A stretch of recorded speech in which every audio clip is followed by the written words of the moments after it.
Bonjour, Marc Livois. Donc, je suis au départ électricien de formation. Ensuite, j'ai été responsable audiovisuel du comité d'entreprise des Houillères. Et ensuite, j'ai commencé pour le plaisir à faire des créations autour de l'univers qui est le mien, qui est basé un petit peu sur les univers parallèles, sur les autres dimensions et sur l'énergie dans lequel on baigne, dans lequel l'univers nous entoure. Alors, l'expo s'appelle Réel avec un point d'interrogation. Alors, pourquoi Réel avec un point d'interrogation? Tout simplement parce qu'on est à peu près sûr que là où tout ce que l'on regarde, c'est réel. C'est-à-dire, pourquoi c'est réel? Parce qu'on le voit, parce que c'est évident. Maintenant, c'est de se poser la question, par exemple, les reptiles, eux voient leur réel à eux qui est l'infrarouge. C'est-à-dire qu'ils peuvent voir dans le noir un corps très chaud, à faire repasser par exemple. Et les abeilles, eux, c'est plutôt de l'autre côté du spectre, c'est l'ultraviolet. C'est-à-dire que l'ultraviolet, leur capacité à voir l'ultraviolet, que nous, on ne voit pas, ça leur permet de voir les plantes qu'ils peuvent butiner, le pollen, et grâce à ça, ils vont pouvoir faire, on va dire, pousser les récoltes, et grâce à ça, on va vivre. C'est-à-dire que le réel des abeilles nous permet de vivre notre réel à nous. Donc la notion de réel est vraiment, pour moi, relativement importante, avec un point d'interrogation. Et c'est pour ça que les œuvres que l'on va voir sont une forme de réel qui s'intègre un peu dans les univers parallèles et les autres dimensions. Voilà. Alors, tout à l'heure, j'ai parlé des univers parallèles et des autres dimensions et de l'énergie. Donc, je vais en parler juste quelques mots pour expliquer.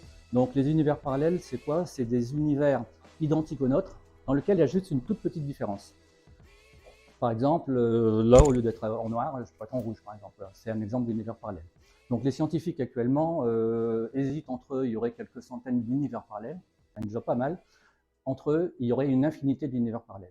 Donc, ça, c'est pour les univers parallèles, c'est un des thèmes. Donc, c'est basé sur des bases scientifiques. Et ensuite, les autres dimensions. Alors, nous, on connaît 4 dimensions, hein, la hauteur, largeur, profondeur et le temps. Pourquoi on dit qu'il y en a 4? Parce qu'on en voit 4. Nos sens ne nous permettent d'en voir que 4. Ceci dit, si on avait d'autres sens, on pourrait en voir plus. Pareil, les scientifiques estiment qu'il y a plus encore de dimensions, 5, 6, 7, bon, enfin, en tout cas, pas que 4. Donc, il y en a plus. Certaines personnes seraient capables peut-être de percevoir certaines dimensions dans certaines circonstances. Voilà. Donc, ça ouvre, voilà. Donc, ça, je le reprends dans mes tableaux et j'essaye de l'imager au niveau artistique pour faire comprendre un peu ce concept. Et le dernier, c'est l'énergie. C'est tout ce qui est de nature vibratoire, c'est de dire que l'univers est, n'est fait que d'énergie. Ce qui veut dire que tout ce qui est, tout ce qui est objet, c'est de l'énergie. Donc une table, ma chemise, voilà, tout ça c'est à base d'énergie. Et tout ce qui est non tangible, c'est-à-dire par exemple la lumière, c'est l'énergie, le son, qu'est-ce qu'il y a encore, la chaleur, mais encore plein d'autres choses. Et tout ça, c'est sur la même, on va dire, sur la même longueur, c'est de même nature. Donc, c'est-à-dire qu'on est nous-mêmes, nos pensées, les pensées des autres personnes sont de même nature que l'univers ou que les planètes, par exemple. Donc ça, c'est intéressant, ça offre des possibilités fantastiques. Donc ça, l'énergie, on va le revoir à travers mes tableaux, lorsque je vais le traduire par des faisceaux lumineux, des choses comme ça. On ne les voit pas, mais on pourrait imaginer qu'une autre, d'autres personnes, entités, ou je ne sais pas, animaux, pourraient le percevoir. Moi, je l'image pour qu'on puisse le comprendre à travers les tableaux. Voilà. Donc, je vais expliquer un exemple de tableau qui illustre un petit peu les thèmes d'énergie, par exemple, dont je parlais tout à l'heure, et d'univers parallèle. Donc, dans ce type de tableau, on va imaginer qu'on est dans un univers parallèle, et dans cet univers parallèle, on voit l'énergie, on voit les ondes. Donc là, je viens rajouter donc les faisceaux d'énergie, donc ça que nous, on ne voit pas dans notre réalité. Et voilà, donc comment je fais? Je pars d'une véritable photo, donc là c'était une photo noir et blanc, une photo couleur classique.